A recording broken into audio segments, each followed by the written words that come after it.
Hey guys, welcome back to MD I'm your host, MD Cuber. Today I have a very exciting video for you guys. I'm going to be doing a tier list or comparing all the top 3x3s that I think are worth buying in 2026.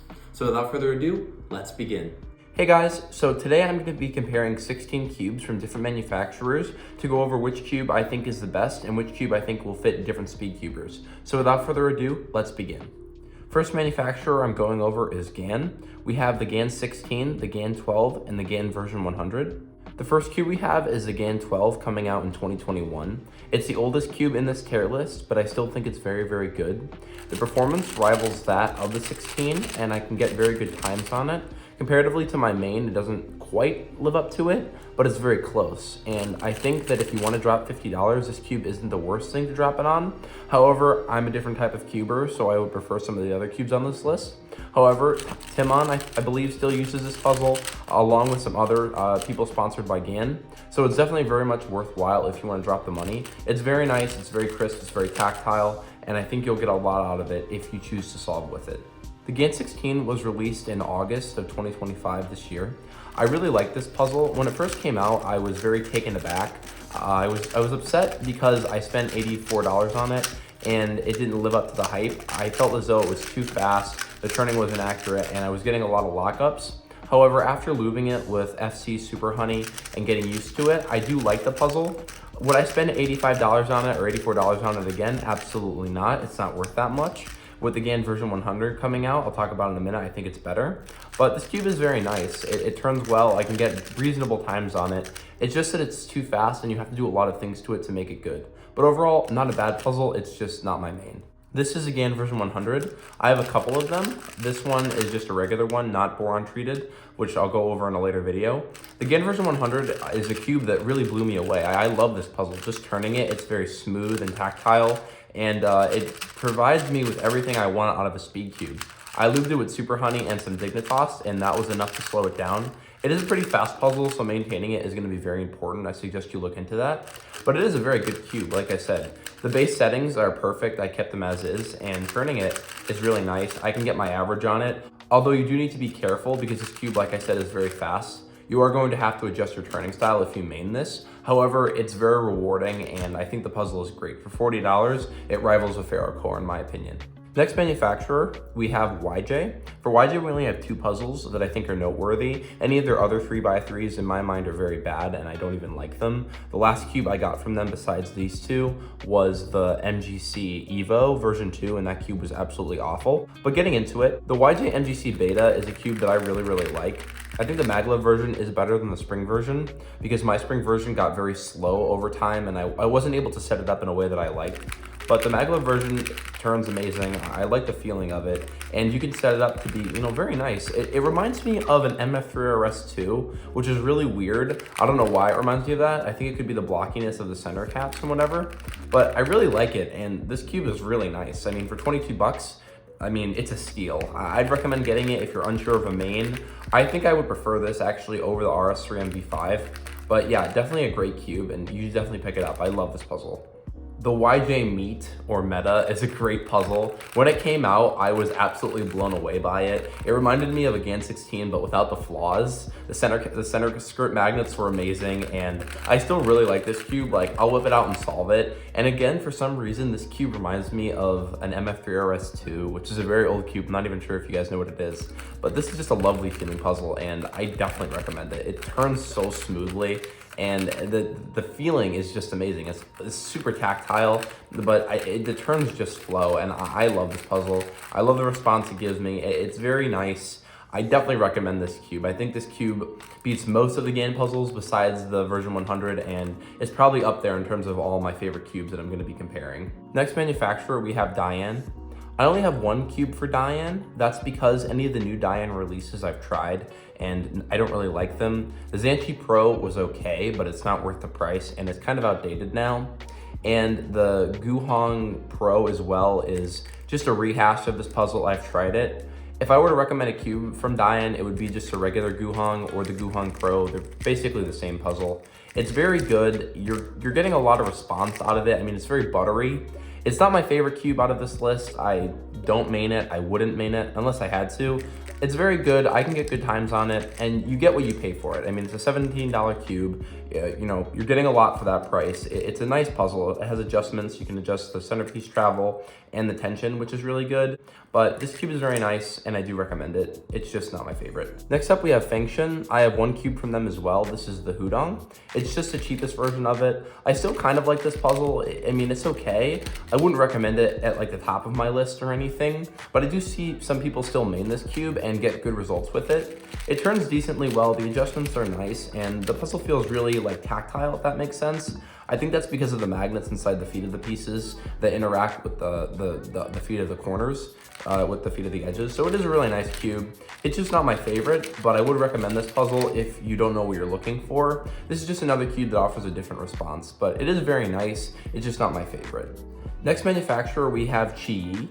The Qiyi Tornado version 3 is the second oldest cube on this list.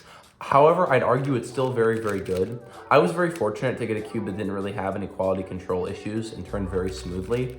I do really enjoy this cube still, however, I wouldn't really recommend it since there were so many issues with it. However, this puzzle is very, very nice and will appeal to people who like to turn aggressively. The Qiyi Tornado version 4s. Honestly, I like both of these cubes. They're not bad, they're just not the best. I feel as though the weird magnet scheme with the Pioneer made the cube feel very strange when I was turning and kind of turned me off from it. The regular TV4 is okay, but I don't think I like it over the TV3, only because this cube is so much more smooth and buttery.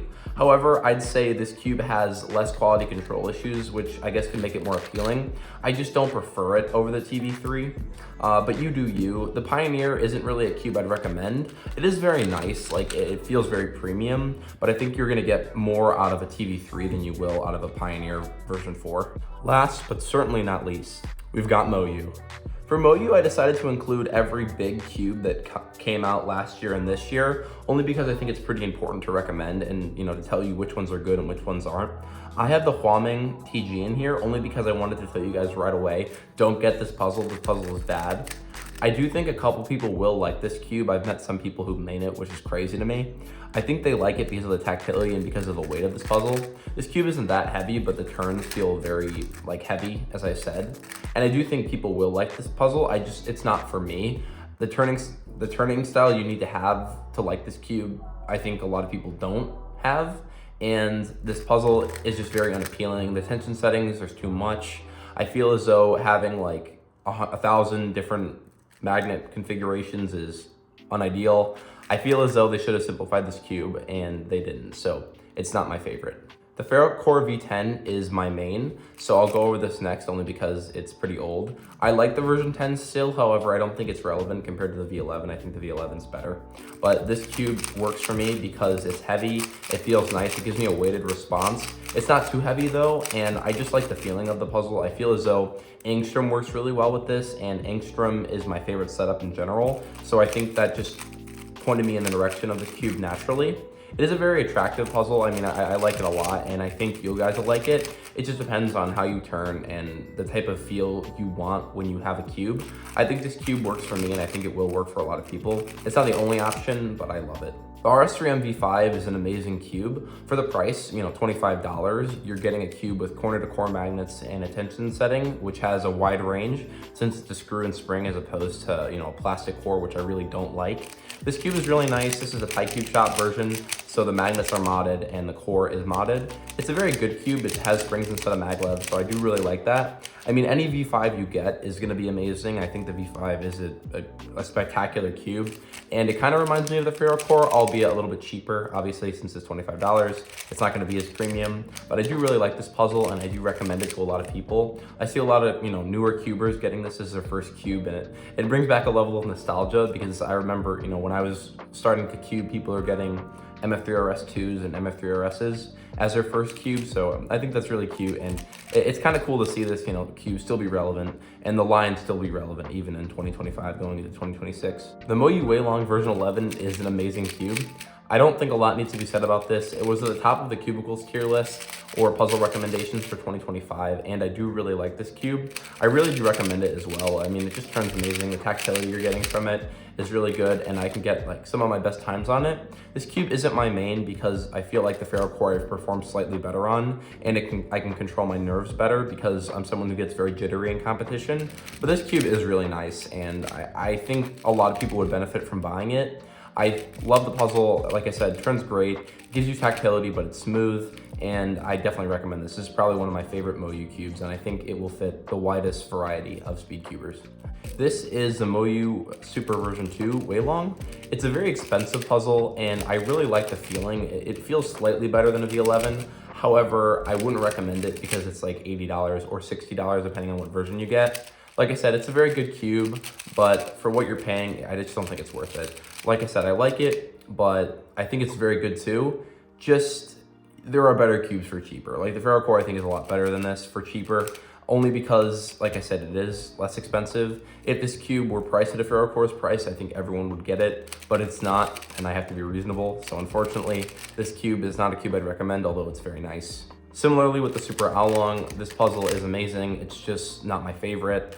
That's because of the price. It turns great. I mean, the tactility you get from it is really nice. It provides a high level of response, and I can very much feel the springiness in it. Like the magnet feeling is also very much there. It's very tactile in general, but for $70 or $60 or $80, depending on how much you're paying, I just don't think it's worth it, and that's my opinion. Overall, my top recommendations are the Moyu Ferro-core and the GAN version 100. These cubes are priced very similarly, both at $40, and at what you're getting for them, I think they're both worth it. The Ferro-core is my main, and I love this puzzle. It turns amazing. It can help me in competition control my nerves, and I think a lot of people would benefit from having this puzzle. And the version 100 also is very, very good. I think a lot of people who want to be able to turn more accurately will really benefit from having this cube, only because this cube is a GAN, but it's cheap and good. Like I said, I really enjoy this puzzle, and I think whatever cube you decide to get will be good. These are just my top recommendations because they work for me and I've had extensive time to play with them. But yeah. Hey guys, thank you guys so much for watching. As always, I'm MD Cuber. Have an excellent day. Bye-bye.